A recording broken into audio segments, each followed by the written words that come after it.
دیکھیں اس وقت جو نئی سزا دی گئی اس میں پہلے تو ہمارے قوانین جو ہیں ڈیجیٹل رائٹس اور ڈیجیٹل جو یوز آف ڈیجیٹل انفارمیشن اور ڈیجیٹل میڈیا ہے اس میں کافی سکم ہے. پہلے تو حکومت کو چاہیے کہ وہ لیجسلیشن کو پرویکٹیو بنائیں.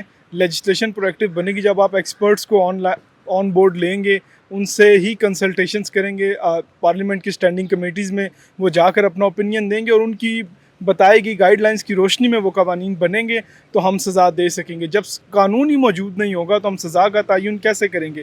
اور دوسری بات, اس پروپیگنڈا جو آج کل وار چل رہی ہے, اب یہ آپ کو پتہ ہے 5th جنریشن وارفیئر ہے, انفارمیشن وارفیئر ہے, اس میں جتنا جلدی جو انفارمیشن آپ فلوٹ کر دیں گے اسی کا نیریٹو, اسی کی ڈومیننس رہے گی. مگر جو ہمارے اداروں بالخصوص پاک فوج اور ہمارے سیکیورٹی اداروں کے خلاف پروپیگنڈا کر رہے ہیں, پہلی بات تو یہ غدار وطن ہیں, ان کو کسی صورت بھی بخشنا نہیں چاہیے, بلکہ ان کے خلاف تعدیبی کارروائی سے ہٹ کے سخت اور عبرتناک کارروائی ہونی چاہیے. اگر ہمارے ہاں لوگ اتنی دیدہ دلیری سے یہ کر رہے ہیں تو اس کی ون آف دا ریزنز یہی ہے کہ آج تک کسی کو اتنی سخت سزا ملی نہیں ہے. ہم ایک کو عبرت بنائیں گے تو دوسرا اس چیز کو کرنے سے ڈرے گا. دیکھیں جی, غداروں کی بہت ساری قسمیں ہوتی ہیں. ضروری نہیں کہ ہر وہ شخص ریاست کے خلاف جو ہتھیار اٹھائے گا وہی غدار ہوگا.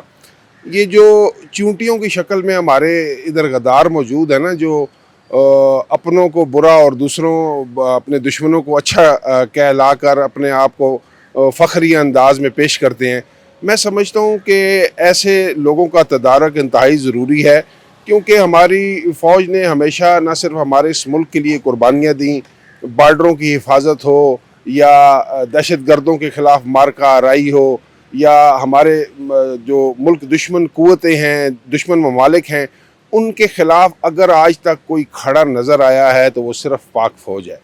اور اس پر جو بھونکنے والے کتے ہیں, میں سمجھتا ہوں کہ ان کو فیڈ جو ہے یہ فارن فنڈنگ کے ذریعے کی جا رہی ہے, اور اس فارن فنڈنگ جو ہے اب تو یہ میں سمجھتا ہوں کہ کئی جگہ پہ تو اس کے ثبوت بھی سامنے آ چکے ہیں.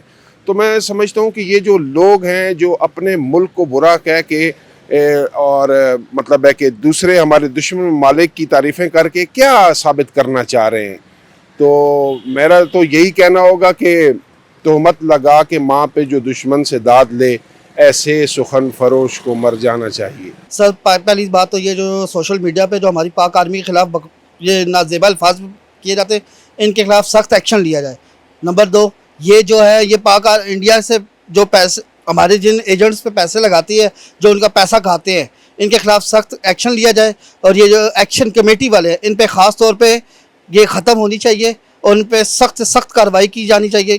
یہ پاکستان کے غدار ہے. انڈیا اب ان لوگوں کو پیسہ دے کے ہمارے ملک کا نام خراب کر رہی ہے. ہم یہ تو کبھی بھی نہیں ہو سکتا کہ ہم انڈیا پاکستان سے جنگ جیت جائے, یہ ان کا وہم ہے.